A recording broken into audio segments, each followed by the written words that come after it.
I'm Paolo, your Metro Bank buddy. Tell me what you want, and I'll show you how to get it. Want a car? Save big with our low amortization. You got it. Need banking from wherever? With our online and mobile banking, everything can be done online. From enrollment to activation to all your transactions. Need to save up? Our expertise in investments can help your money grow. Here it is. Looking for your own home? Get it with no hidden fees. It's that easy. What you want in a bank, check it out at Metro Bank. Here, you're in good hands.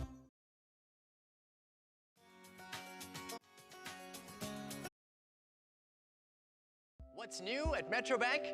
A lot. I'm Paolo, your Metro Bank buddy. Tell me what you want, and I'll show you how to get it. Want a car? Save big with our low amortization. You got it. Need banking from wherever? With our online and mobile banking, everything can be done online.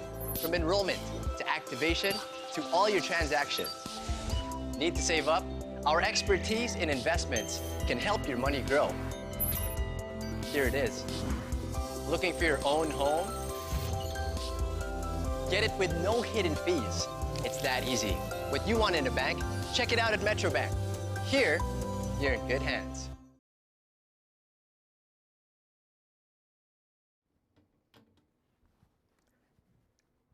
Hello, hello!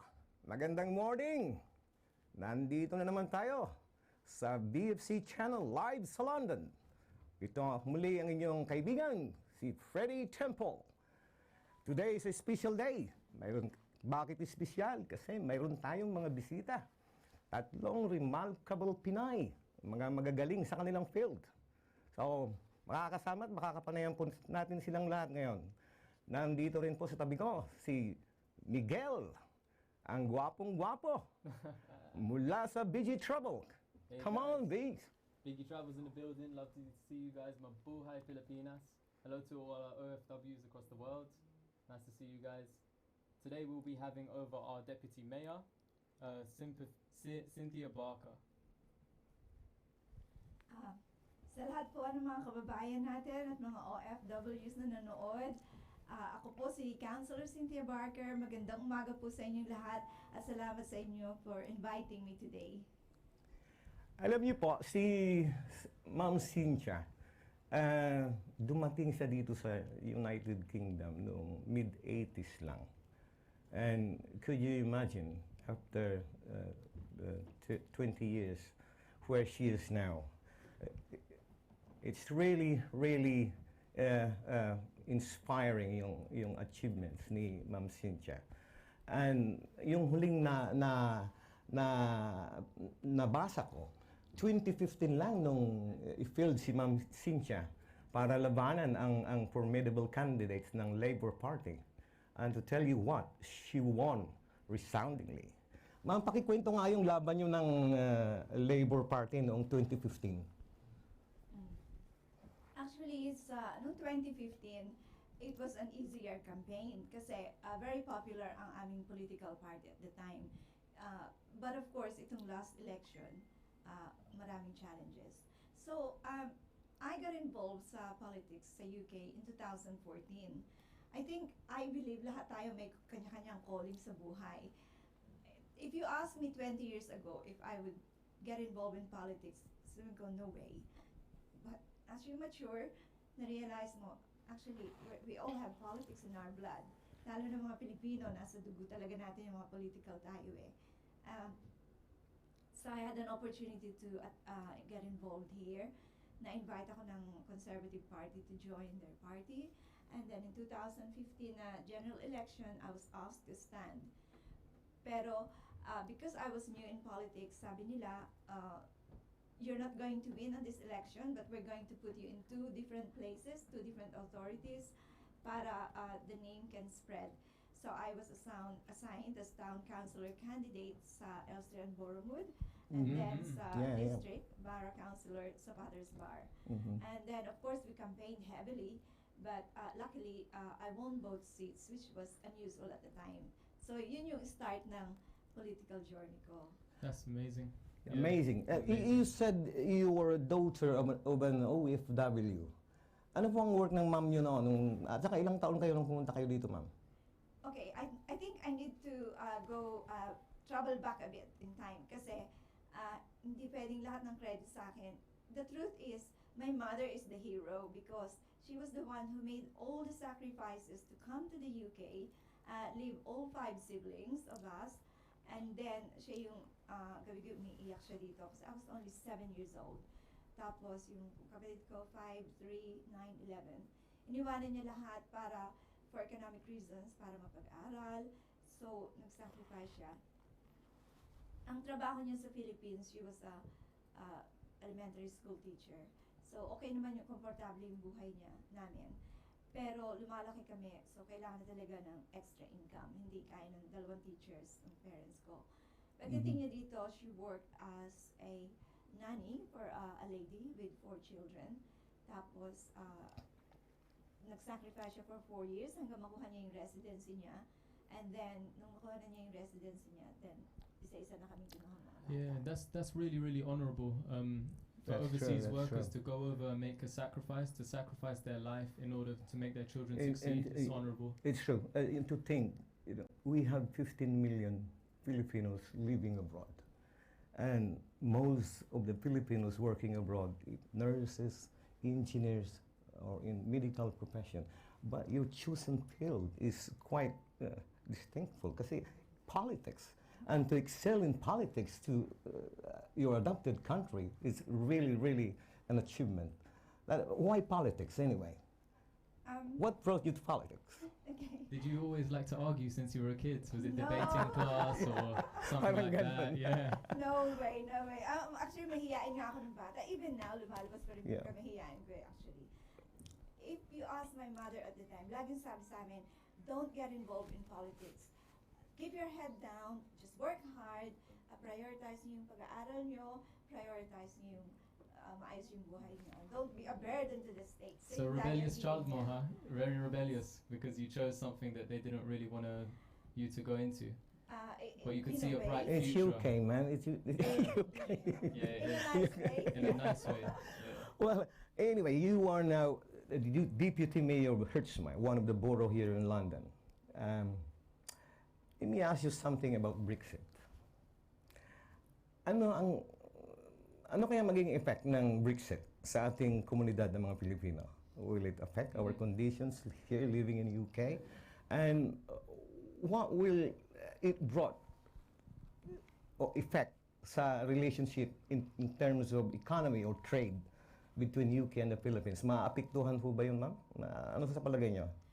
Actually, Brexit is one of the biggest challenges ng politics at saka ng party namin. And I'm on my 3rd Prime Minister now since 2015. Yes, it's Boris I'm now, yeah. hoping that I voted for Boris Johnson, by the way. And I'm hoping he will get a deal and get Brexit through. I think the main thing is, ang focus niya is make this happen. Kasi we have to respect the electorate's decision. Yeah, it's been Get out. roughly Yeah. about 3 years, has it been, since Really? we decided? Yeah, so. But the thing is, as a community, ang mga Filipino, we're actually a very lucky race kasi kahit saan tayo ilagay, Brexit or no Brexit, we will thrive. We have the skills, we have the language ability, we adapt very well. Kahit saan mo ilagay yan, Yes. That's pwede Yes, tayo. that's yes, true. that's Yeah, so That's I'm not worried at all for our community. And also, promise yan ng political party na yung mga nakatira na dito, they will not be affected because they've already settled here, living here, their families, businesses, and work. So they will not be affected. And of course, meron tayong 1 million Filipinos in Europe, so that's another There's 1 million. story. There's Yeah, 1 million. so malaki yung challenge, but I have no fear for the Filipino community. Kahit saan tayo pwede. We're doing all right over here. Yes. I wanted to ask you as well, have you experienced anything like racism in the UK? Have you ever had an experience of it? Because I have, as a Filipino, so I was just wondering if you have. any You don't experience look of like it. a Filipino, mate. I don't look like it, that's why I get discriminated by everyone. Filipinos They don't know where discriminate I'm you. from. Is it? Yeah.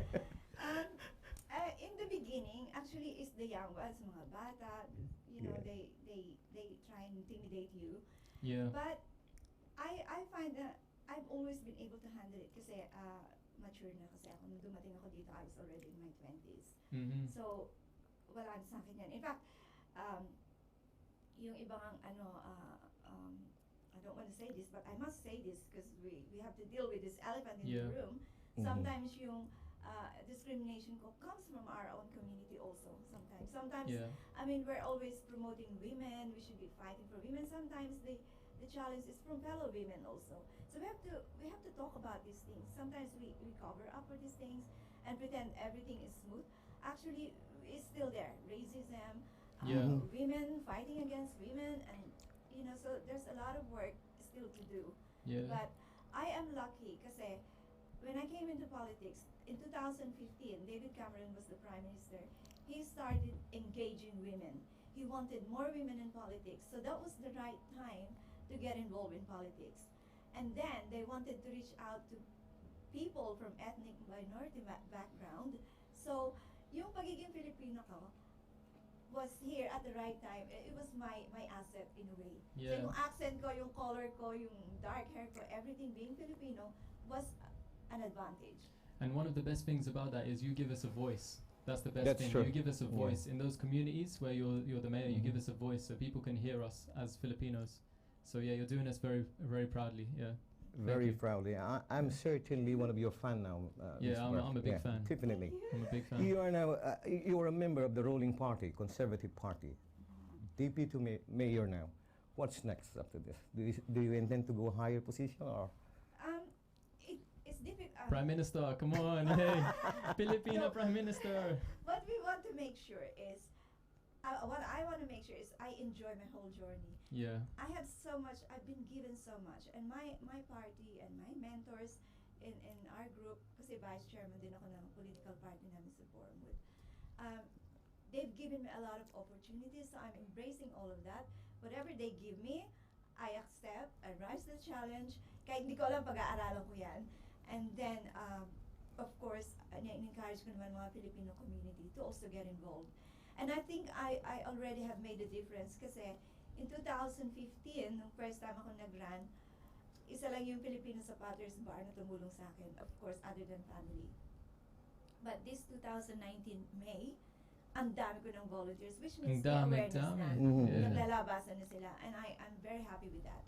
And I launched this, soft launch pa lang, wala pa yung full official launch ng Conservative Friends of the Philippines. Mhm. And the idea is I reached out to the Filipino community and start developing them to become future leaders, political leaders. That's brilliant. So That's a I brilliant little am campaign. here Yeah, at your well done. service. Yeah. And then I have the backup of our party. Ayun talaga yung mission is reach out to the Filipino community. Yung ibang parties kasi they're very good at reaching out to the Filipinos, but the Conservative Party hasn't been. So I'm using that platform. So you saw the platform and the market opportunity to do that. Yes. Yeah, that's really good. Yeah. Yeah. And one more thing is, I have to make sure I develop new political leaders, no? Mhm. Because if there's another election in 4 years' time, there will be, at hindi ako nanalo, mawawala na naman tayo sa political map. That's why it's so important I develop Absolutely, yeah. now. Okay. Possibility na mangyayari yung ganun pagka nawala na yung voice natin doon. Yeah. Mawawala na rin na yung makikinig sa atin dahil hindi na nila tayo mapapakinggan dahil wala na tayong voice doon. Your family, do they support your politics? I think if my mom was still here, she probably would still say no. But yes, She'll my say no. brothers, 3 brothers, 1 Yeah. sister, my aunties, everybody's supporting me actually. And We're supporting you too. Yeah, we we want will. to thank support you you. Yeah. to the Filipino community. So yeah, salamat. Ay, yung mga nasa Philippines yan, mga prayer troops ko yan. Pag may campaign or something new, sila mga ang gagaling magdasal. Yeah, yeah. Yeah. What can you say about the politics in Philippines? I think politics in the Philippines is a difficult one for me because I didn't grow up in that environment. And also, our family were in the province. We're not really, it's different there eh. Hindi gaya dito where how do I say this without, okay, I have to be very careful. Hindi ka na updated. Hindi na ako updated. And also, I didn't grow up knowing about politics in the Philippines. I Mhm. voted, pero sa mga local lang. Yeah, yeah. Mhm. get involved. Pero not in our family, wala sa amin nag-run sa politics. I mean, really, ako lang yung first dito sa UK. Yeah. But I think it's easier here for me because they accept everybody. You don't need money to become a politician. So in my case, when I ran for 2015 election, the rule number 1, I was not allowed to spend my own money. The party paid for everything. That's but I what had to good campaign. things. And then of course, if you want to donate to the party, sa central office ang donation, and then the party will fund for your campaign. Yeah. Do you know in the areas in which you won and in which you're the deputy mayor, what's the predominantly like? What's the ethnicity of the people? Is it mostly white, or is there big Filipino communities in those areas? A very small Filipino community. Yeah. We only have about 100 Filipinos, but we're engaged because we go to Filipino mass once a month. We have a Filipino priest na assigned doon. We have a very close Filipino community, pero very small. Malaking Jewish community namin doon. In fact, Hartsmere is one of the places in the UK with the most number of Jewish. Oh, really? Yeah. It has is. become a popular place for them. So wow, so everybody's voted for you, not just I thought maybe there's a massive Filipino community, but no, it's everybody. Every ethnicity voted for you to be the mayor. Yes, Yeah. thank you. So everybody loves her. Is there a corruption in Britain's politics? There are temptations. There are temptations, especially when you're sitting in power in a position. Maraming temptations, but that's why I am glad. Temptation in the form of what? Like Everything from Like you can get money, you can use your expenses, power and to influence for business kind of thing. Yeah, Or- you can. In fact, there has been a number of MPs got caught doing deals Really? and so on. And Yeah. you know, but in my mature life now, really, they can't buy me. Yeah. I'm here. I've been given this honor to serve our district, to serve the residents. I've embraced this. I'm enjoying this, and I'm respecting it. I'm not here for the money. It's the wrong place for money, actually. Yeah. And it's true. I just have to respect it and make sure I enjoy it, and then my legacy stays there as it is. No temptations. Yeah. if So possible. did you think you brought along lots of the Filipino values as well into politics? So you brought like honesty, you know, and all the values you've brought up from your home life and stuff. You grow up Yeah. in Philippines. Of course, you have all those values that you bring them. Did you use them as an arm to Yeah. to reach where you are now? It's very important na lahat ng values natin sa Philippines is actually your strength. My strength yung sa volunteering. Sa atin naman galing yung mga bayanihan eh. Yeah. So, Mhm. we help others. Yung pag-help sa elders, nasa atin na yan. Tinuturo sa atin yung maliit pa tayo. Yeah. And Tama. with Filipinos, they can take us anywhere. They can take us to the kitchen, to the bedroom, to the house, to a party, To the bedroom. big event, anywhere. Kaya natin yan. So, the skills and the values we're taught are very important kasi your resilience comes from that. Kung wala ka ng values na yon, how are you going to handle all of this? So I'm so happy na I was brought up in the Philippines by my good family, by good elders, and then pagdating ko dito, surrounded din ako ng mga magagandang influence. So Yeah. very, very important. At saka yung pagiging Filipino, you have to broadcast it. I'm from the Philippines because yun yung binavalue din nila dito. Yeah. That is why we are here now, BFC. Before we continue, can we have another break, please? So you guys.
I'm Paolo, your Metro Bank buddy.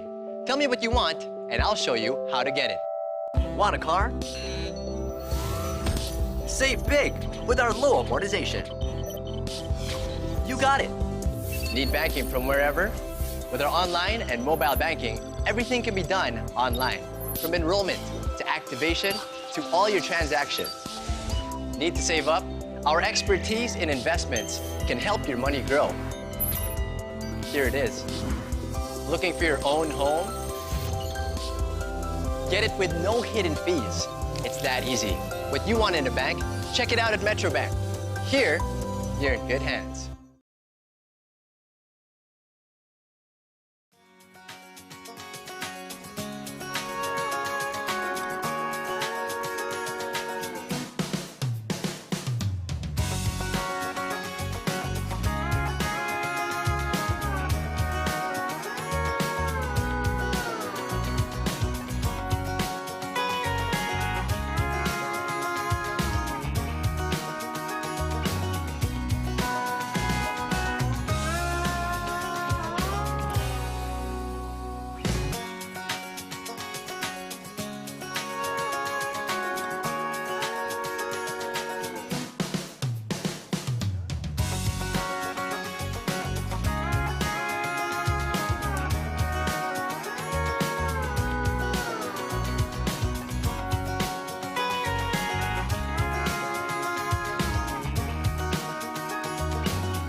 Welcome back sa ating show. Hello, hello. Andito naman tayo.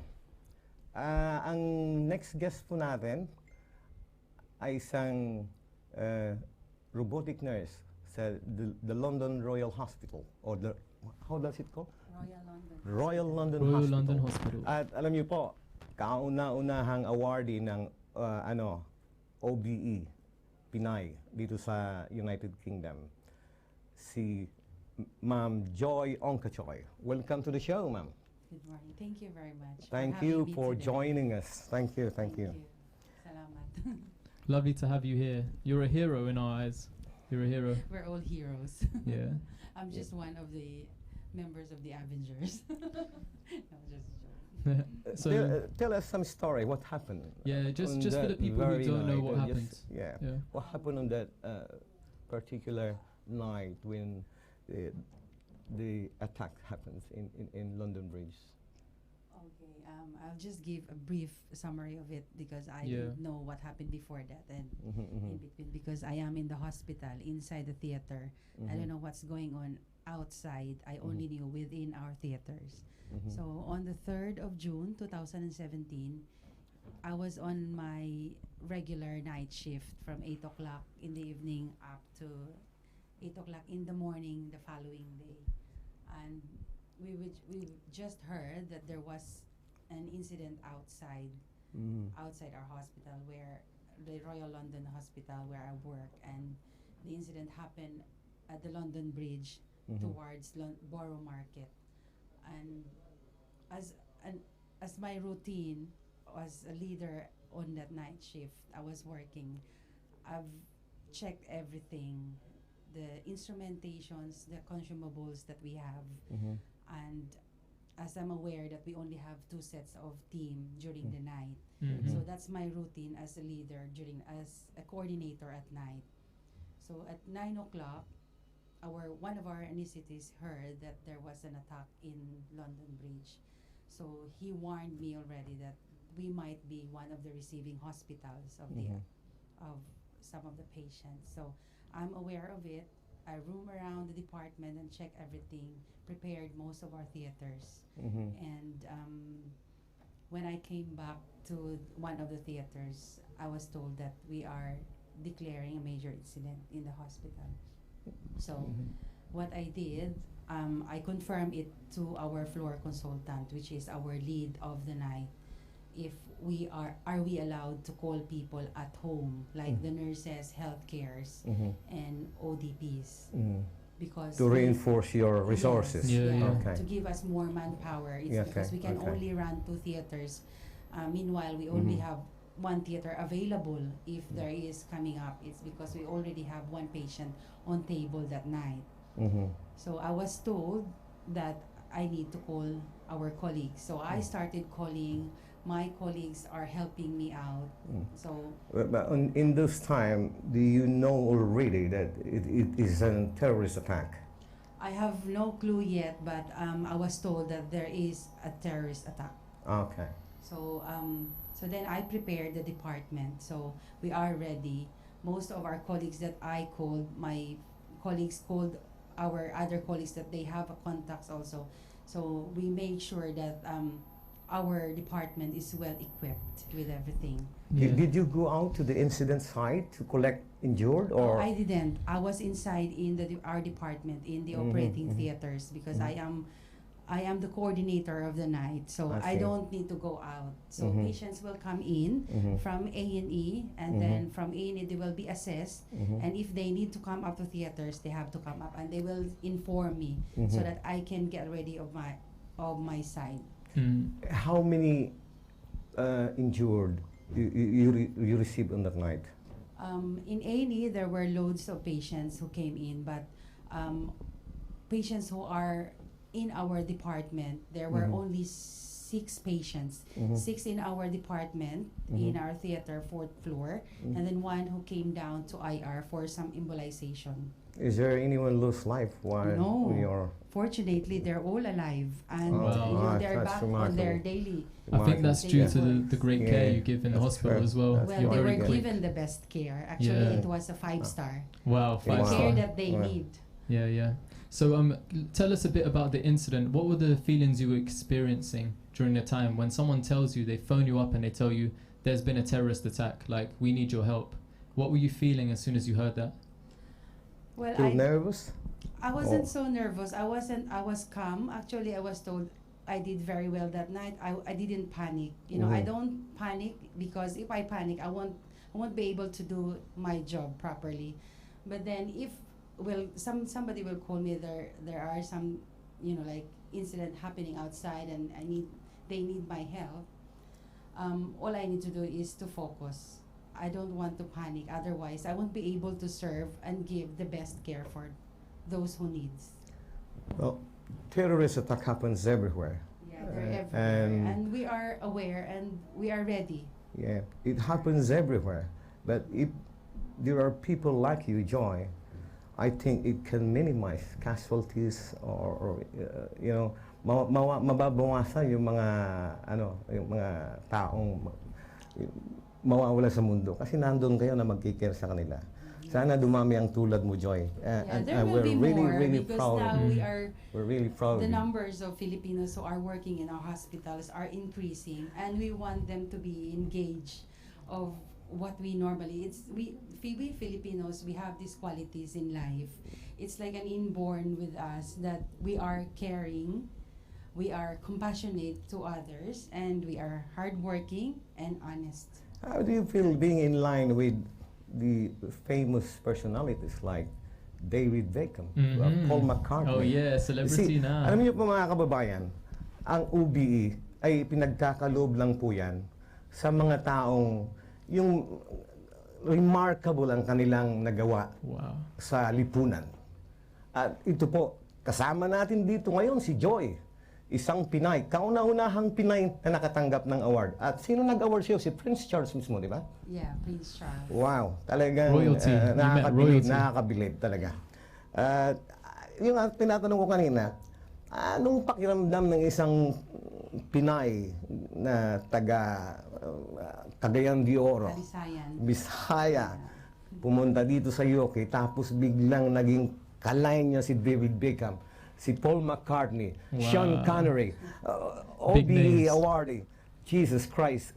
Tell me what's your feeling? At first, actually, I didn't expect this. When did you know that you are an awardee? It was mid of November when I received a letter. Actually, my daughter was the one who received the letter, and my husband at home, and she's with us here today. So when I came from work, it was late at night. I was on a long day, and I came home. It was winter, so it was dark, dark and cold. And my husband told me that I have a letter. So I said, okay, I'll read it later after I have done everything. So then I forgot. And then my daughter reminded me, you have a letter, Mom. So I opened my letter. I saw outside the envelope, it says, Her Majesty. So I said, oh my God. Oh. I've Oh done my so much goodness. extra work. And then I think the taxman is running after me. That's He wants my the taxes first back. impression. So I said, let me read about it, whether I'm going to pay or not. So I read about it. I saw a letter saying that I was nominated, and I will be receiving this award, which is an OBE. At Nominated. first, yeah. Nominated meaning it's not confirmed, or it is confirmed already. I was nominated and invited, and I have to accept within 24 hours. Oh my Wow. gosh. There my is a goodness. date. I think the post was delivered very late. So, actually, I read it through, and I thought it wasn't for me. I thought it was delivered by mistake. So that's my first thought. So then I read through, I flipped through the next page, and I saw our trust name below the letter. So I said, probably it's work related. So then I said to my family, I said, I'm going to take this at work tomorrow because I'm going to ask some advice. Because I never been to this experience. I never had any award before like this. So I took it to the hospital. I asked one of our senior staff about it, and she confirmed it to me that it is for you. It is for me. And nowadays, the royalties are now nominating local peoples, like ordinary peoples like me, like public services team. So I said, okay, so do I have to reply? Do I have to send it now? And she said, yeah, you have to. Whether you have to send a reply, you have to accept that you are going for it. So I did, and then the following mails I received that I will be going to an investiture at the palace. I have no dates yet, but they will send me a letter. So then I have to keep it to myself for. Oh, you weren't jumping, telling No. people now. I was Jumping. No, Yeah. I was keeping it to myself. I Oh my don't have to gosh. tell them. It's confidentiality, actually. Yeah, it's true. So You got to abide by that as a nurse. So on the day of awarding, what's the feeling? Excited? Yeah, tell us the Oh, emotions. that's- A mixed Feel like- feelings. Like actually, I felt so nervous on our way to the palace. We stayed in a hotel during that morning, and then we walked through the palace. I was so nervous. Plus, the weather didn't support. It was very cold, and I can feel little slit. It was the beginning of February, so probably peak of winter. So I was so cold, and then I was so nervous. My daughter was there with my niece and my husband. They were all excited. I was excited, but then I was nervous at the same time. But then when I stepped to the palace, I feel better. So that's how I feel. It's amazing. It's a different experience. It was very it's a different feeling that I never even dreamed of it. So what's the inside of the palace look like as well? Is it like gold crafted and diamonds in the ceilings, Yes, chandeliers? that's correct. Very It's very grand. beautiful. Did you have a word with the prince? We have. Did he say anything? When Did you have Yeah. a cup of tea with the queen? Yeah. We talk. We were briefed before we see the royalty. Or there is so a protocol. yeah, there you is have a to- lot of protocol to Yeah, yeah. follow. So we were briefed before we started the ceremony. Yeah. So we were told that we will be doing a courtesy. So I practiced that before I went. I have Let's to see your Google. courtesy. Can you show us? Little sample. It's easy, so Teach me how. Sige. It's you How have do you to do bend this? backward, and then you don't Is have to is everyone bend. getting this? Yeah. You don't have to bend, otherwise you won't be able You have to to bend get like up. that, yeah? Is it? Is it like a And little then- kneel or do you do a So little? Oh, for men, gee. you just have to bow. For Yeah, little ladies, you dab. have to do courtesy. Easy. That's it. I have to Galing. Google and I have to search for that how to How do to it because courtesy. it's not my everyday it's not my everyday Yeah. work like to do a courtesy. It's once in a lifetime. Mm-hmm. Oh, ladies and gentlemen, two remarkable ladies. But one thing is for sure, they brought us pride. Talagang nakaka-proud ang dalawang Pilipino na ito. Papatuloy tayo. Commercial muna tayo.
I'm Paolo, your Metro Bank buddy. Tell me what you want, and I'll show you how to get it. Want a car?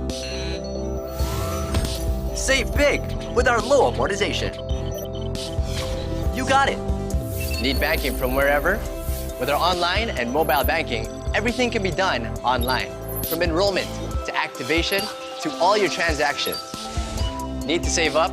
Our expertise in investments can help your money grow. Here it is. Looking for your own home? Get it with no hidden fees. It's that easy. What you want in a bank, check it out at Metro Bank. Here, you're in good hands.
We're back.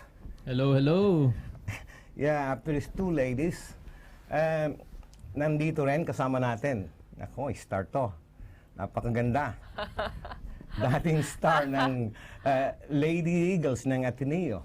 Wow! TV host ng Umagang Kay Ganda. We are proud to have here with us today, Miss Gretchen Ho.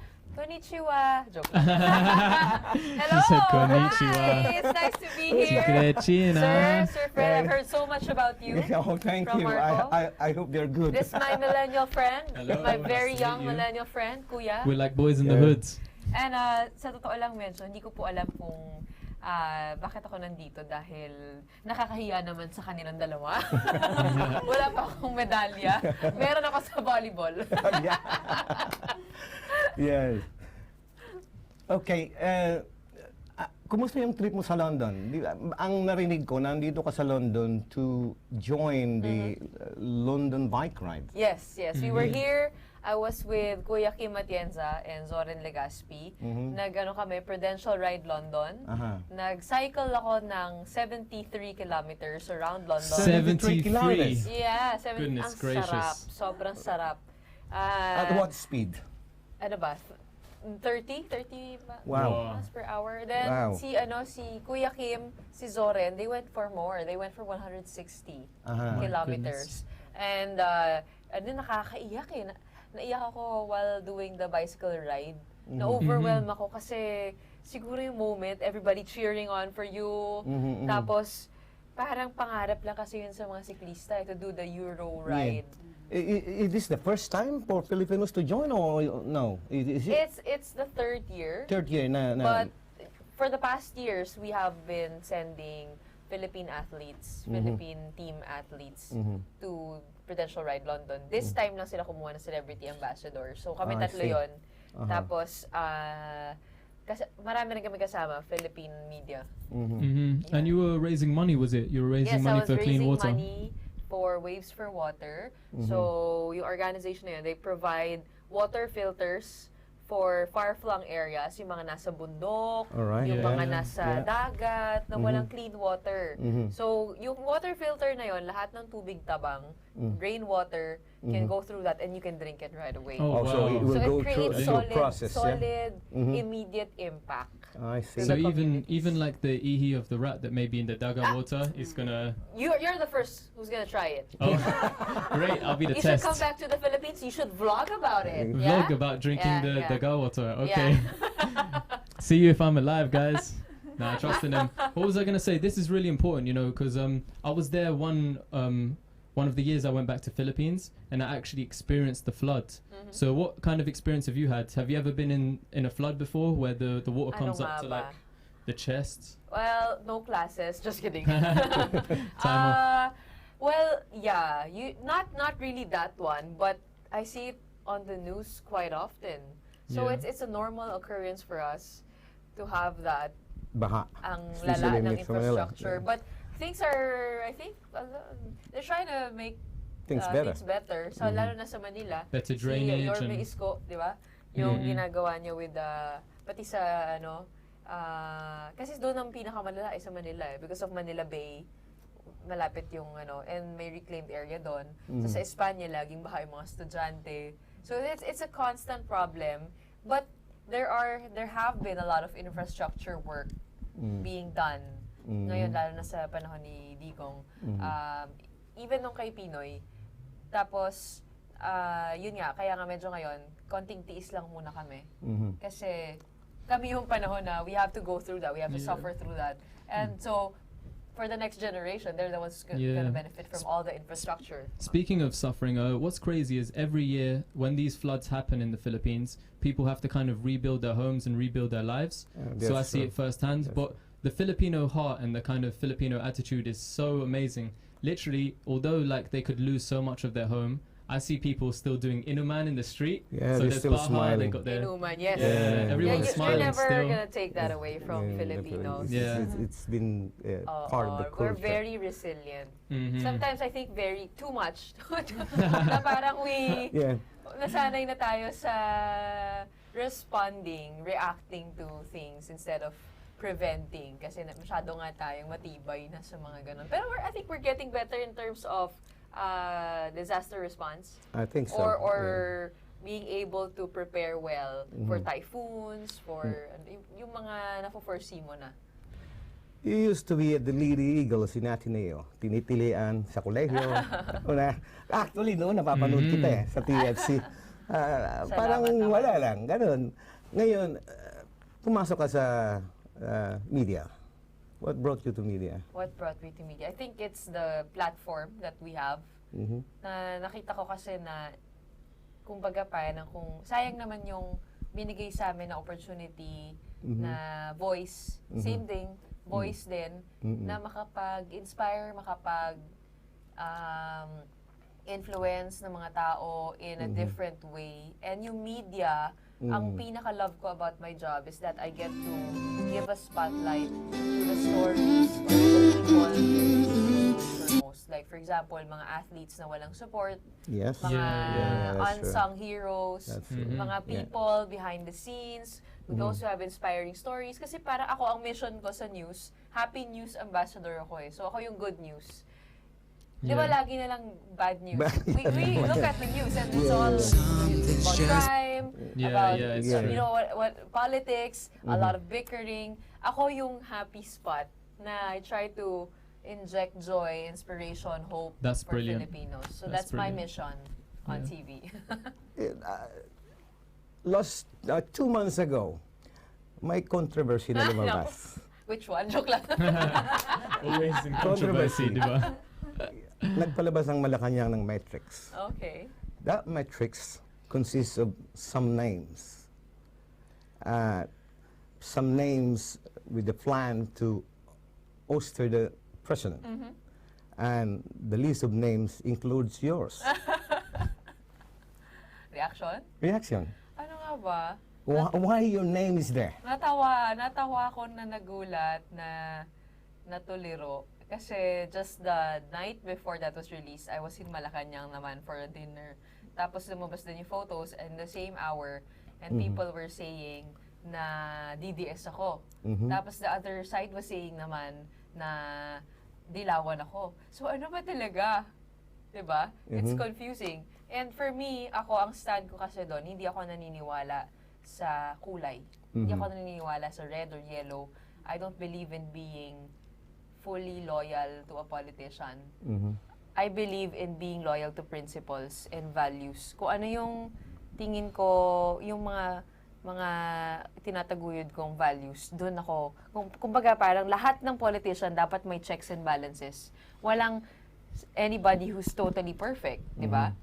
So, bilang part ng media, trabaho ko yon to be critical with what I see. And tama sabi nila, don't be neutral. Hindi naman ako neutral eh. Ano ako eh, partial ako to the truth. Partial ako to my principles, to the principles that I believe in and I want to uphold. Yeah. And yun nga, parang ang nakikita ko kasi ngayon, sobrang extreme ng mga tao. Parang pinag-aaway yung dalawang faction, di ba? Yeah. Eh, yun ang kaaway, para tayo magko-compromise, para tayo magkakaroon ng healthy nation building, para tayo magkakaroon ng how can we move forward if we're always fighting. And that is the goal of fake news.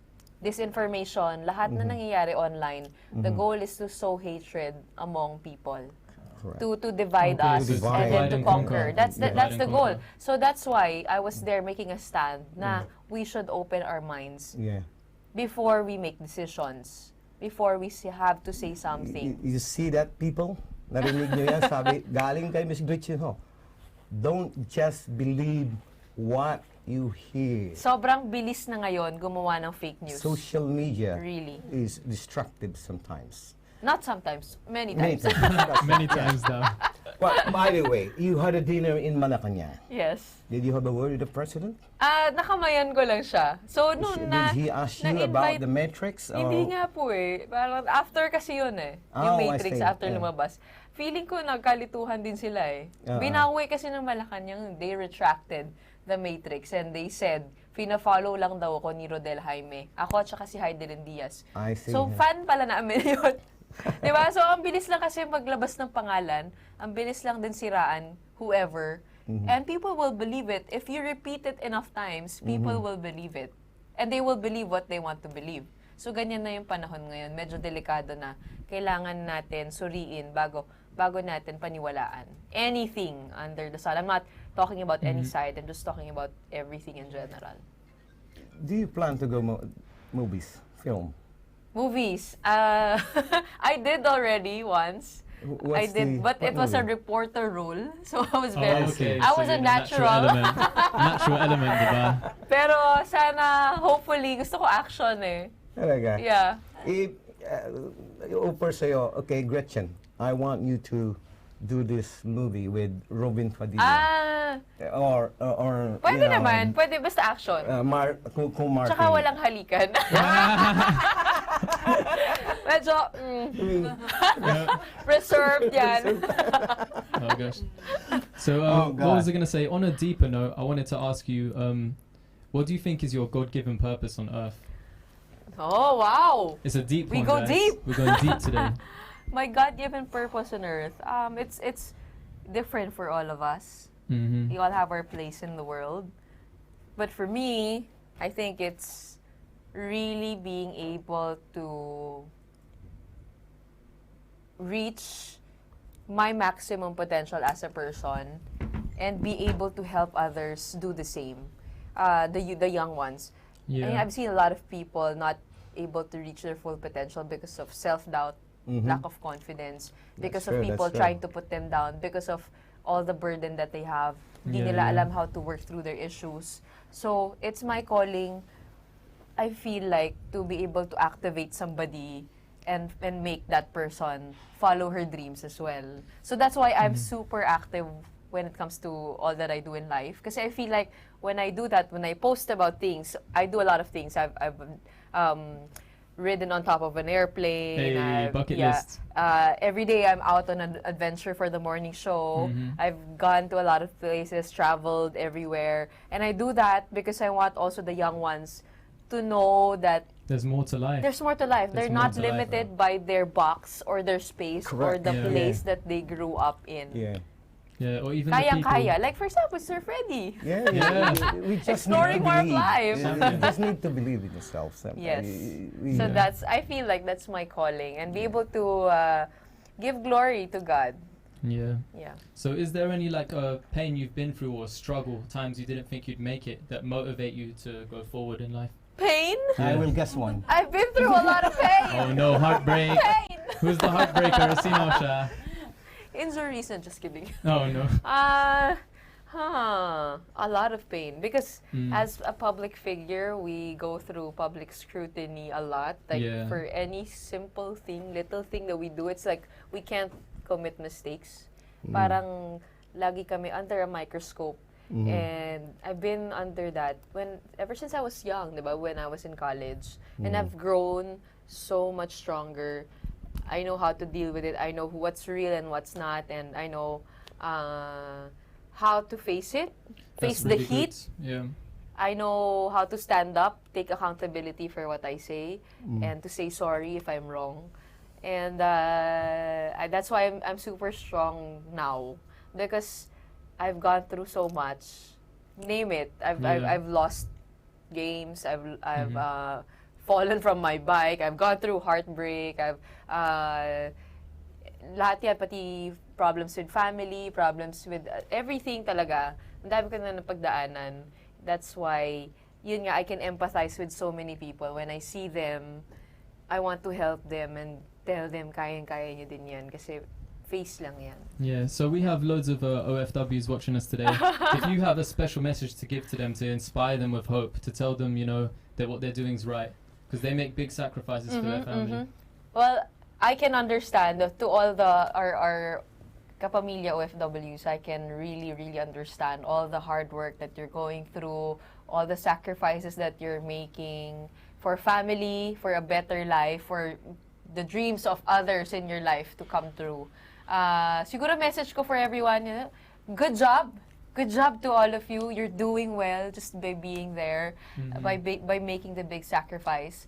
But don't forget yourself. Don't forget to treat yourself every once in a while. Yeah, it's very important. To enjoy your success, to learn how to pamper yourself every once in a while because you deserve it. And yun yung tingin ko sa ating lalo na sa ating mga Pinay, we're very self-sacrificing. Ako din, ganun din ako. Mom ko, lalo na, sobra siyang, kami lang lagi. kami lang lagi inuuna, nakalimutan na yung sarili niya. So, parang ang lesson ko kasi you're able to give more when you take care of yourself, when you're okay, in an okay place, when you're happy, mas marami ka pang matutulungan. Yeah. So, yun. Don't forget. And Don't forget saludo yourself, kami guys. sa inyo. Tapos, panoorin niyo yung movie ni Catherine Bernardo at ni Alden. Oh, iiyak kayo. Mga kababayan, 3 remarkable women in 3 different fields, but they have something in common. They are both achiever. They are both determined in their field. Break muna tayo.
Metro Bank?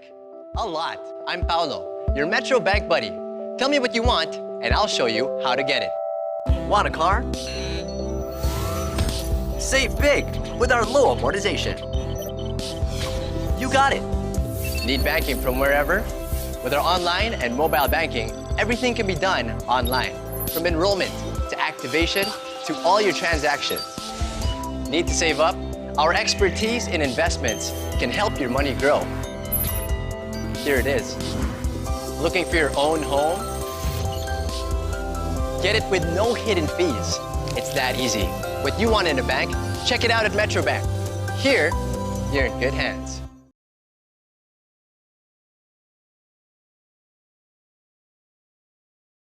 Biggie. I love We are Biggie back. Travels. We are back.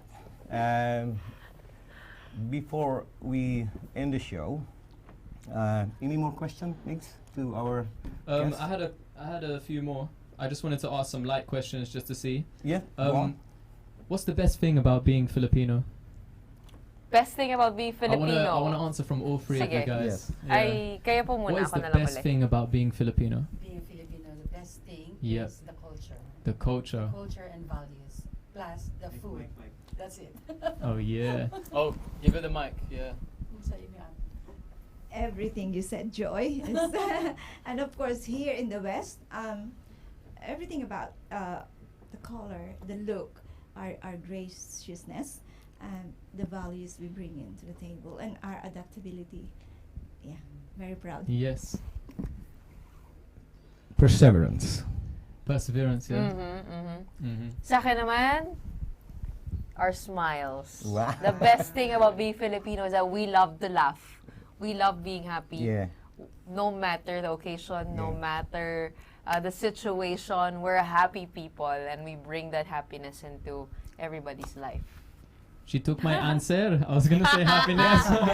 I was gonna say the joy that we have in our hearts. You know, the joy. Miss Gretchen Ho, TV host from Umagang Kay Ganda. Yes, manood po kayo. And Deputy Mayor Cynthia Barker and OB awardee Joy Ongcachuy.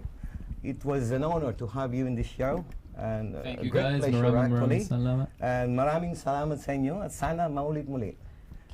Sana Panoorin po ninyo ang Final words pala para sa ating Oh, final words. What's the final words, guys? Sabihin ko lang, hi to the Filipino communities worldwide. Salamat sa inyong mga nice words and congratulations during the investiture and during sa pagtanggap ko ng aking award. I saw a lot of messages online sa media. I am not very active in all other social medias, but it was passed on by my colleagues. You know, we have loads of Filipinos in our hospitals, and they're very good in social media. So they saw you celebrity more. Hey. Well, that's what they think, but I'm not. I'm very poor. Oh my God. But rich in heart. Yeah, that's all I can say. So, ano lang, thank you very much for all your support, unending support, and sa pagdasal ninyo. Because yun din ang kailangan ko. I need to continue my journey to help our colleagues and our patients, whatever comes in our hospital. So, thank you very much. Of course. Deputy Mayor? Oh, thank you. Ang message ko, it will revolve around politics. So, tayo po, we were always affected by politics. We're very political people. So, sana po, lalo na yung mga kababayan natin, mga OFWs abroad, yung sa adopted countries nyo, please get involved. Get your voices heard. Kailangan may voice na tayo kasi ang dami na po natin. At saka yung mga younger generations, they need that endorsement. So, i-support po natin sila. Salamat din po sa lahat ng support at prayers for me. Thank you po. Para naman sa akin, para sa ating mga kapamilya OFWs, lalo na sa mga millennial OFWs, gusto ko na sabihin sa inyo na kayang-kaya nyo, kung ano man yung pangarap po ninyo. Yung kasama po natin, 3, sila po ang patunay na kaya magtagumpay ng Pinoy sa world stage. So just hang on to your dream, work hard for it, and uphold the Filipino values that we're very so proud of.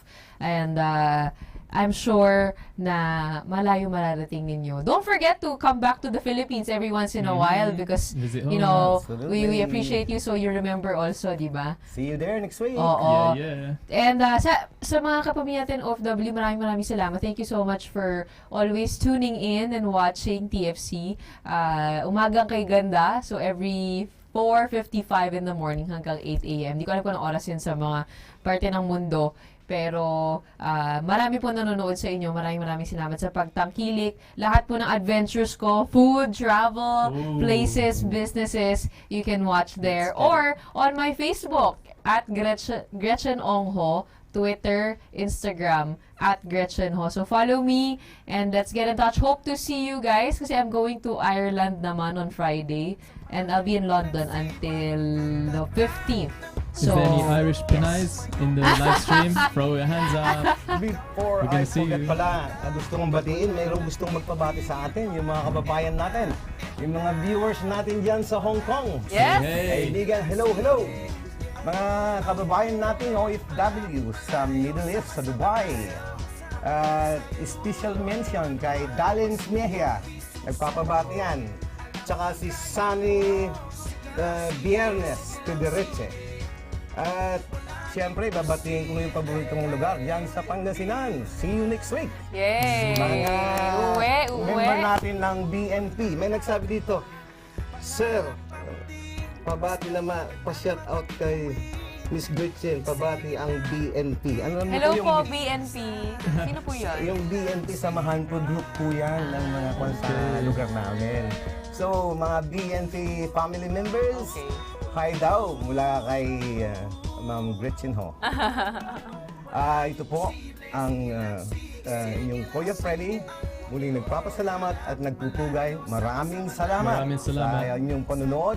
Kita-kita po tayo muli sa susunod na linggo. Big Mix, Biggie Mabuhay. Travels. Teka, curtsy. Oh, we were gonna do a curtsy, yeah? One. Curtsy. Okay, lahat tayo. One. Paano po ba? Paano mo ba? Left. Ready? And then, 1, 2, and then, 3, 10. Hey, women, we should be doing. Pag lalaki, bow. Okay. Bow, Oh, okay. one more time. Big Mix, Biggie 1, Travels. 2, 3. wow. Love you guys. I love Thank you you guys for guys. watching. Salamat. Make sure you subscribe on YouTube and